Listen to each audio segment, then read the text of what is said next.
is Mimi Williams, and I'm a linoleum print block artist. And what's the work that we've got here today? The piece that I have here is Yardbirds at Sea Mart. Cool.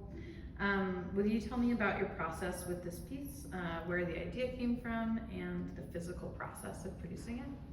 First of all, the theme of the show is very meaningful because I think I've lived here many years, but as it turns out, my very first experience in Olympia was going to Yardbirds.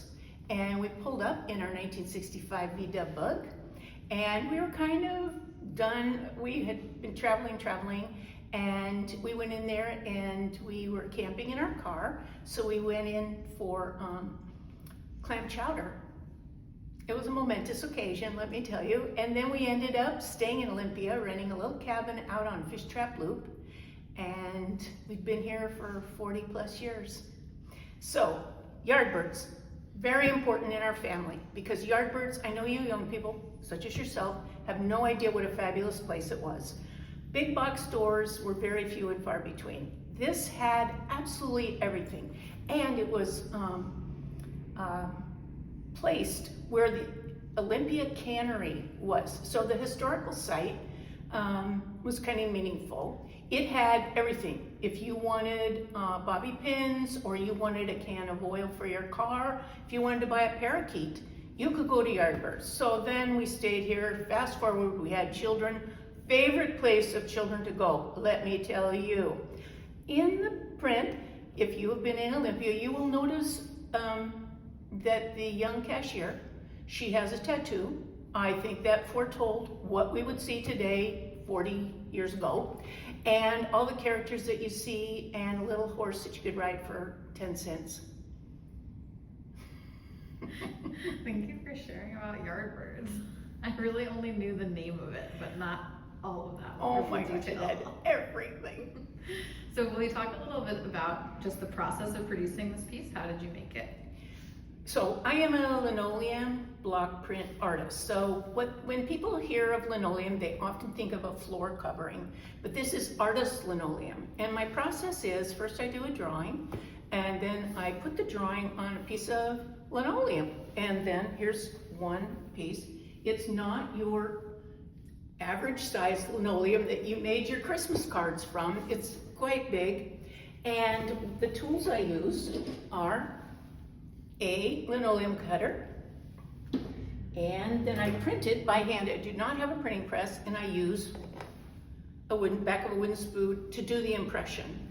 And this is called a brayer, and this is how I apply the ink. Now I started doing this because my good friend Patty Belmonte, who's the director now of Hands On Museum, she said, Mimi, could you do a class for families one Saturday? And I thought, oh, what can I do, you know? And I thought, I'll make some block prints. And that was 20 plus years ago. And I still haven't, I love the whole process and I recommend people try it, only in the respect that it's very affordable. And then I'm really drawn to it because it's a very populist type of art. It's affordable, and I love the graphic quality of block print. I love using that bold statement of black ink to tell a story. And my work is primarily narrative, and because I like to tell a story in a piece of art.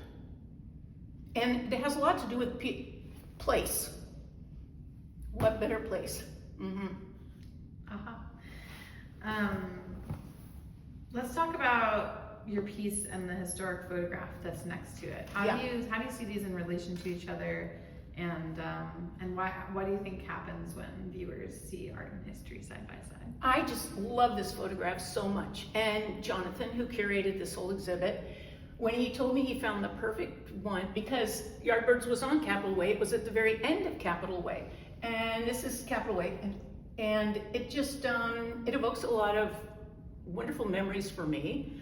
And I think, and for young people too, to kind of see it in a different era. So I think it was fabulous combination of my print and the photograph. I noticed the blue in both of them both really pop out. They do. That. Yeah, they do. What do you think more generally about art and history side by side? Why are we doing that in this museum?